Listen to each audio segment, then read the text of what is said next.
It's another video from Ozzy's Robot. Brought to you by the Banana Collection.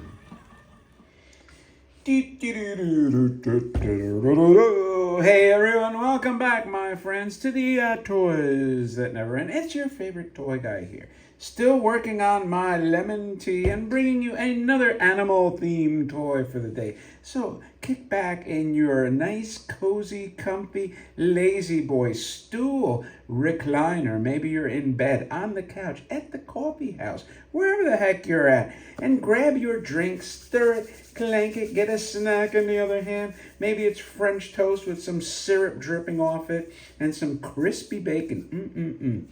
Bacon. Oh, I love bacon. Because today we're going to look at the driving pet number one. This toy has problems, man. Not a lot, but some significant problems. But you know what?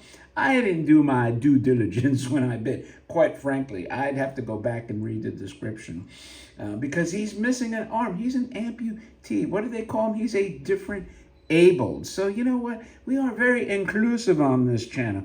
We include the different abled toys, and this is one of them. He has a body cut in half, and he has no arms, but yet he manages to drive. So I'll explain in more detail as we focus now on the box to begin with. So they made various versions of the driving pets, and it has some different actions, variety in actions. This one says Kanto here, another logo here. This is Kanto there.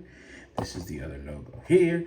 And this dog with this giant head. Man, I wish he had a giant head. Now, I'm a sucker, because I have my Bichon, I'm a sucker for, dog toys, that I can kind of squeeze in. And this is sort of small. And it says driving pet number one has new action and barking. What the new action is, I have no idea. I'm thinking this is mid to early, well, not even mid. This is more on the early 50s side. Why do I say that? Because the car is not a finned, streamlined car. It looks like, probably from the era of 1952, 53, possibly 54, because 55 started the streamlining. And it's a label box, so there's nothing else. And it's just really depicting this guy with this giant-headed dog here going through the countryside. Because, before we had all those traffic jams, that's what people used to do in their convertible sedans. Drive through the lovely countryside with their pets and their dogs. So anyway, the car itself, here is, look at this. He has half his, he was sliced, but he's still working. Now it's funny because there's a tab on the bottom that holds the body, but it can't, you'd have to bend it from underneath the car, which you'd have to open up. In other words, you'd have to get underneath the seat to bend the tab to hold that body in place. Then there's two tabs on the head that you see here, but there's nothing that you could tab over. There's no slots on the head that would hold it in place. So that's another conundrum. And then it looks like there was an arm tabbed in there. It's kind of hard to see. So that's missing as well. I don't know if there was an arm on the other side. Let's flip them around. Yeah, there's a tab slot there, so I'm assuming there was a singular arm there. And then the doggo is complete. A little dirty, I should clean it, even this car. But then the sedan itself, nothing fancy or special. It says Japan embossed over there, black undercarriage. All the hubcaps are intact. Now, once in a while, you'll find a space vehicle that, was also used in these types of cars. So if you're having the crib parts like hood ornaments, grills, hubcaps, windshield frames, steering wheel, sometimes you have to just look at the non-space themed toys, and you can find a lot of good donor parts, I'm not saying this particular one, but there are cars that have crossed over into various themes. Anyway, it's a friction car, and outside of the guy's body being dismembered and being a differently able, no arms, amputee, the car rolls around like this. But the action really is the barking, because not a lot of them have that. And what is the actual barking? Let me show you here.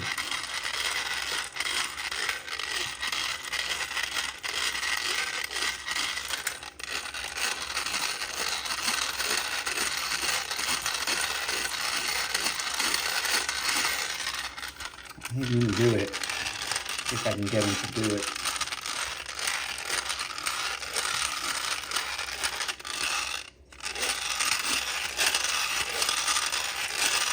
There you go. The squeak.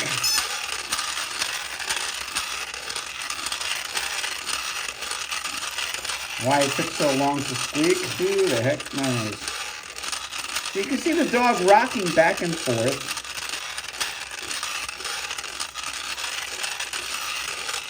And every so often, you get the squeak, which is his barking.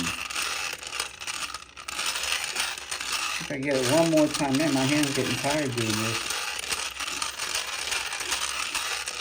And I guess he's not that happy. There you go. And that's it. Other than that, the guy's pretty, let's see, clear up here. Nice tin litho. And again, the box said he's happy. I'm happy, bow wow, bow wow. But it is a friggin' chore to get this thing to get your squeaky motion. Maybe somebody will tell me why it takes so long to get him to squeak.